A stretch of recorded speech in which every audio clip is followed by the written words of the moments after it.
From Las Vegas, it's Dry Heat with Mike Davis.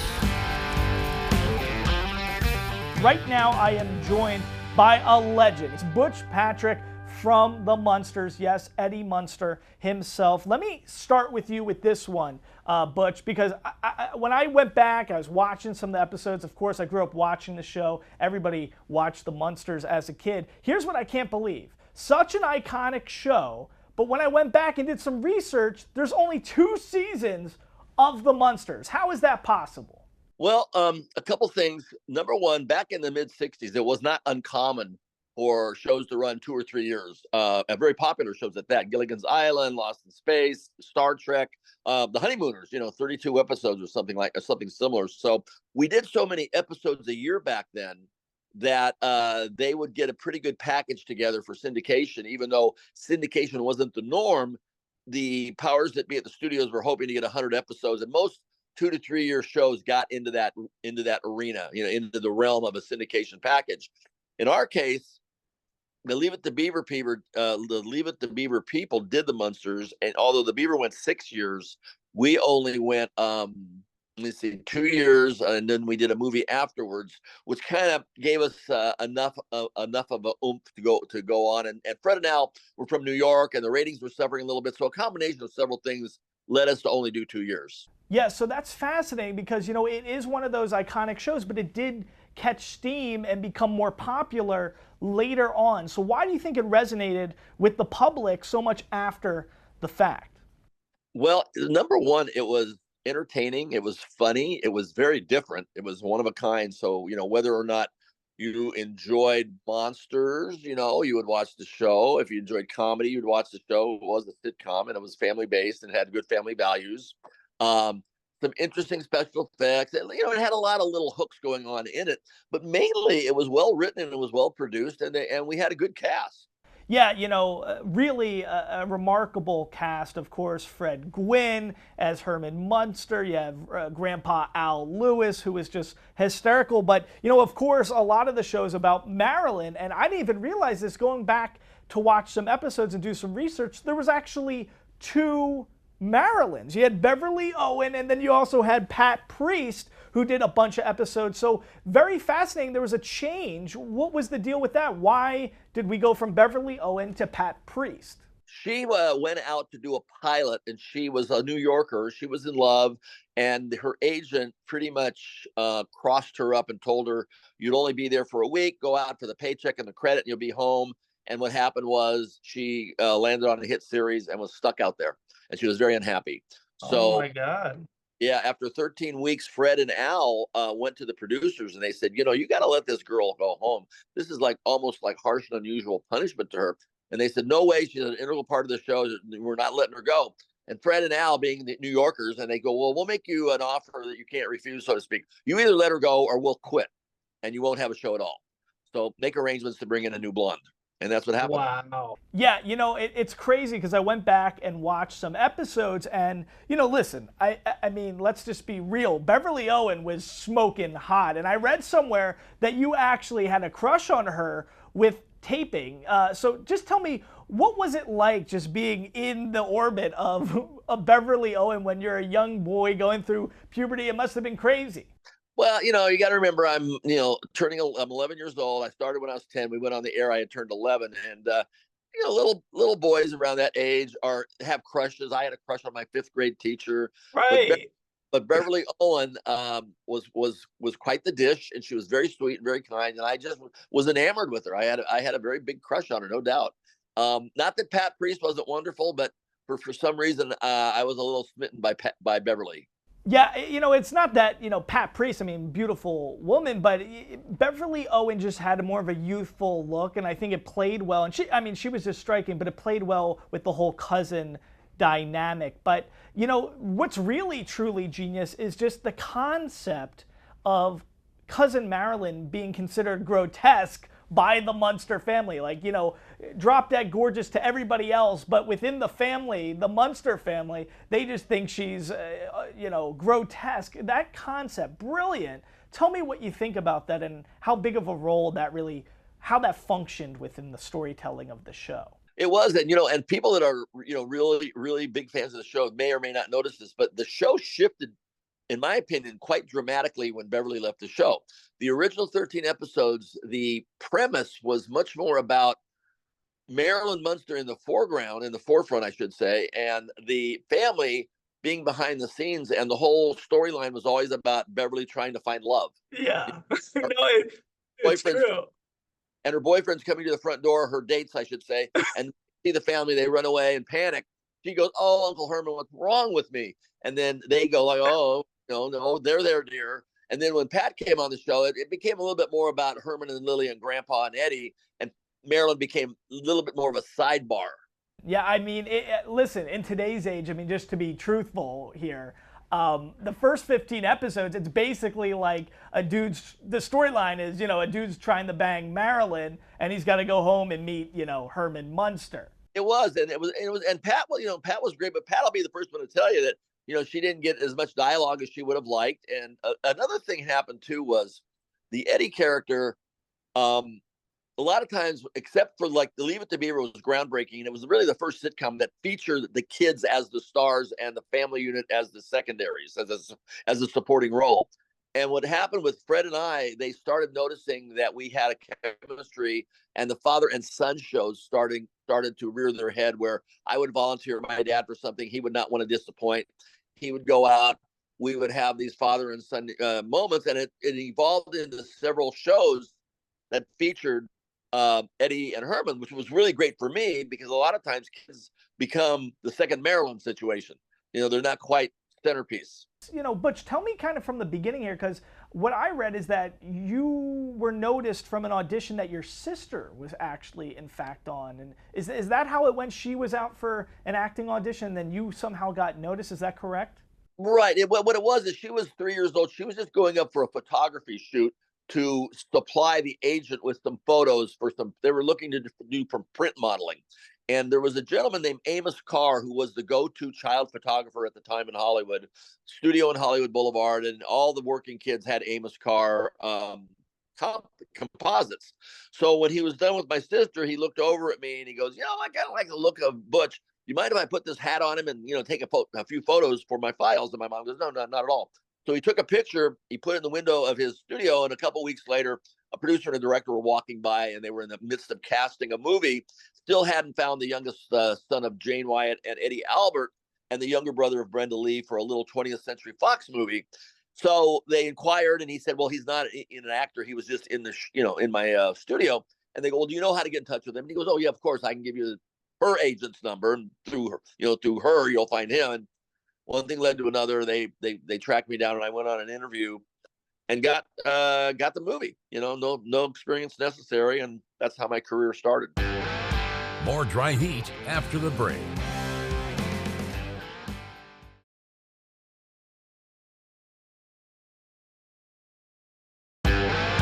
You're watching Dry Heat with Mike Davis. I'm super curious because, take me back. I mean, what was it like being 10, 11, a child actor in the 60s on a CBS sitcom? That must have been super tough, a lot of pressure, memorizing those lines, balancing school and work. And, today, obviously, the standards for a child actor are completely different. But what was it like being in the 60s? You're on a sitcom set, you got to memorize all these lines, you're 10, 11. What was it like? Wasn't it a lot of pressure? It can be. Well, it really wasn't for me. For some reason, I was always a little older for my years. I in Hollywood, I was the perfect setup. I was mentally older and physically younger. So when I was 11 and 12, I was playing 8 or 9, but mentally they used to call me a 39-year-old midget because I was so old. Wise, they go, "There's no way that's an 11-year-old kid over there." So no, it never intimidated me, and I was always a regular kid who just sort of stumbled into a surreal world of making movies and going behind the studio gates. But as soon as I came back out onto the straight, all I wanted to do was play Little League and throw a Frisbee and ride a mini bike and be a regular kid. And I lived an hour away from the studio. So I had a very big buffer zone between studio life and my normal life. But okay, so what about you? Because I mean, imagine it must be interesting. You're a celebrity, you're an icon. You go to school, everybody's like, "Wait, isn't that Butch Patrick? Isn't that Eddie Munster? I mean, it must have been tough, or you must have been the most popular kid in school, and you're in geometry class, and people are like, wait, that's Eddie Munster. How did that work? What was it like being that famous as a young kid, but you're in school? Popular, it could be a good popular, and there could be a bad popular. Kids by nature are kind of not cruel, that's a little bit harsh, but they're inquisitive and they like to make fun of. And if you are something different, or if you're a celebrity, you're going to be in, you should have thick skin because you are going to be targeted. Let's put it that way. Out of curiosity, if nothing else, my problem when I went back into junior high school after the Munsters ended, everybody knew who I was. I was in a very big school, 3,500 students. And I created a problem for the staff because the kids wouldn't want to go back to class after nutrition because they were all like, hanging around, looking at me and, making fun of me or whatever they wanted to do. So the solution that the school had was to throw me out of school. And they did it twice. But the third time around, I said, I don't want to go to a private school, Mom. And she goes, well, then you're just going to have to figure out a way to make this work. And we did. We had a little assembly, and they had a formal introduction to the school. So instead of individual people doing all this, we just decided, let's let everybody know about it all at once. And that's kind of how it worked. It's a shame. It's a shame. I feel for you because it's like at one side of the coin, it's like, what a privilege and what an honor to be that talented as a youngster, to be in that situation and be an icon. But then it's also, you can't have a childhood kind of thing. Well, I got to tell you, it worked okay for me because I got through it very, very quickly. Immediately, a couple ninth graders came to my rescue and kind of befriended me. So I had my little protection unit going on. But mostly, I put myself in their position. Had I been the regular kid and another kid came in, I probably would have been doing the same thing. So I never really took it personal, and I never let it get to me, and I never got mad about it. And it was just more of a part that goes with the territory. It's like, when you become famous or whatever you're on, if you're in a situation, that's part of the deal. And if you don't like doing it, don't do it, I guess. But as a kid, really make that choice. You just kind of went to work, and then the Munsters took off like a rocket. Dry Heat with Mike Davis will be right back.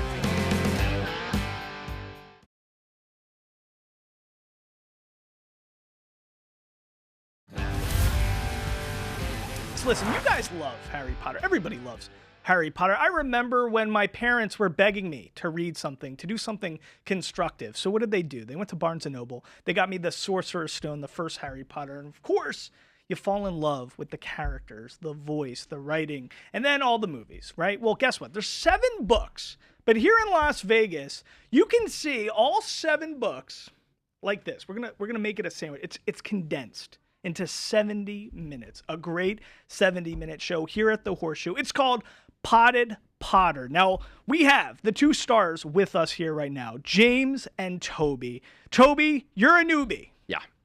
But James, you and I have done a lot of stuff on TV together. Yes. We've dressed up. Yes, we have. We've dressed up. You've slapped me. I've got revenge. I made you dress up as Hermione. You did. Yes. And you're my first interview, actually, in all of Las Vegas. I believe you're my first interview I've ever had.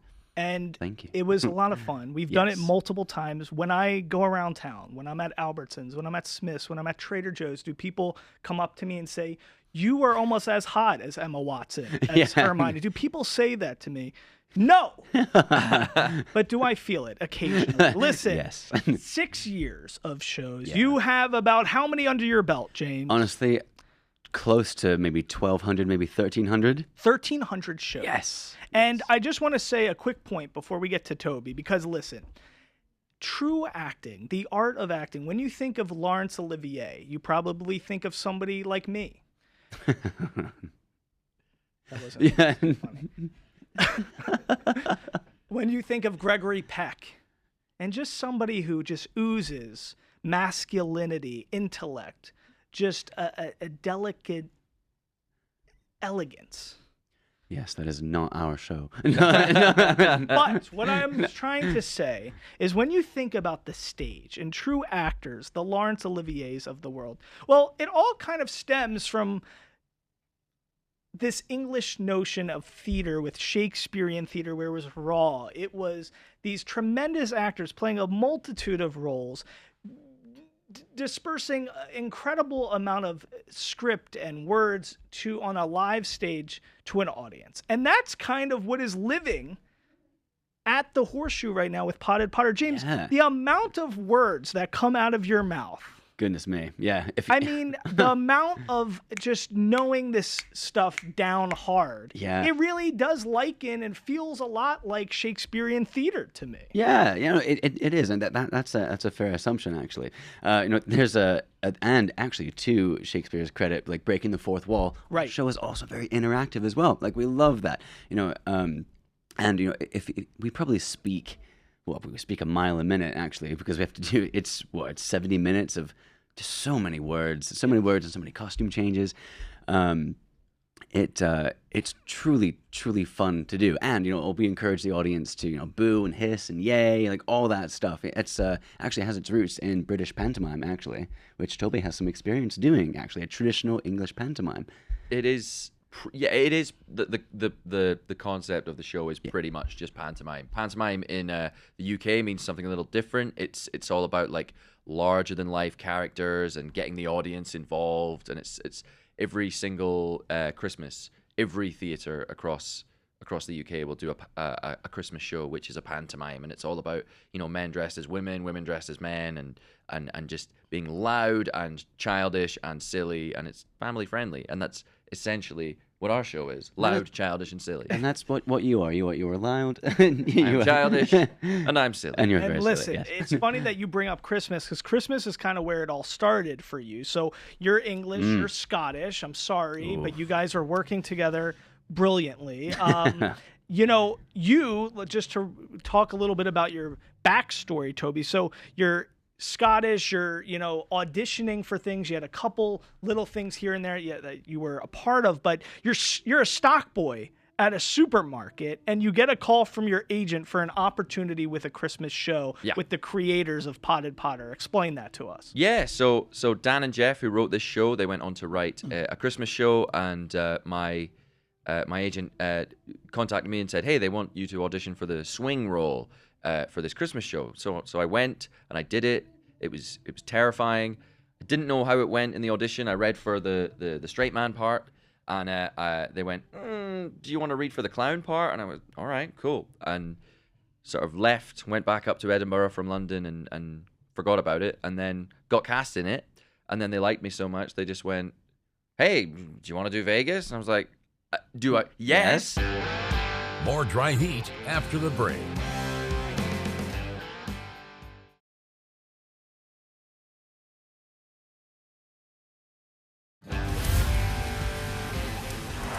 As a kid from Scotland, now performing on the Las Vegas Strip, what does this feel like to be an entertainer on the Las Vegas Strip, the entertainment capital of the world? It's completely surreal.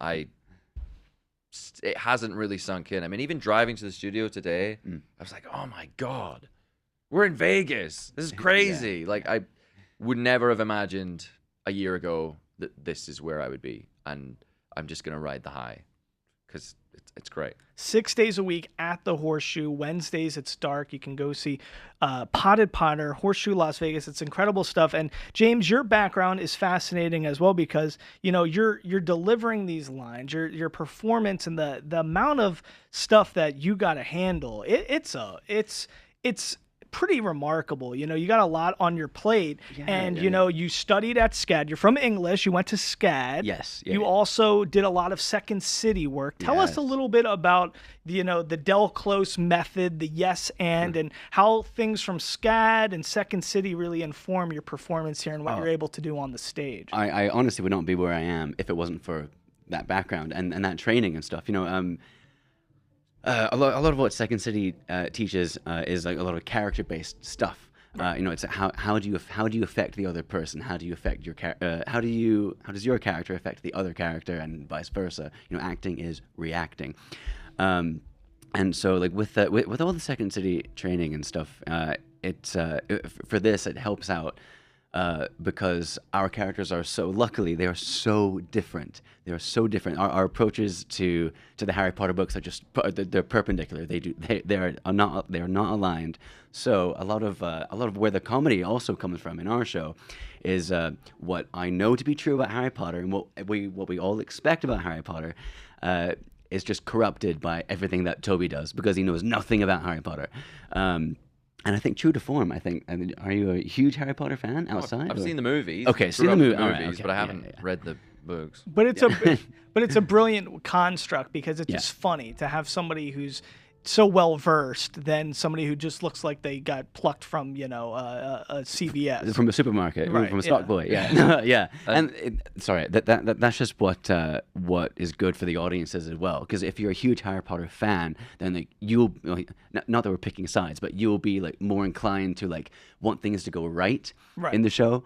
But then when things go wrong, you're like, oh, okay, all right, I'll laugh at this now, because this is just so silly, and it's just not what it should be. But that's why it's so funny and charming. And having 1,300 shows under your belt, I know selfishly, me not being in the same exact profession, but having to understand chemistry and working alongside people, I've had times in my history where my counterpart just had an inherent hatred for me for no reason, and we couldn't build a chemistry.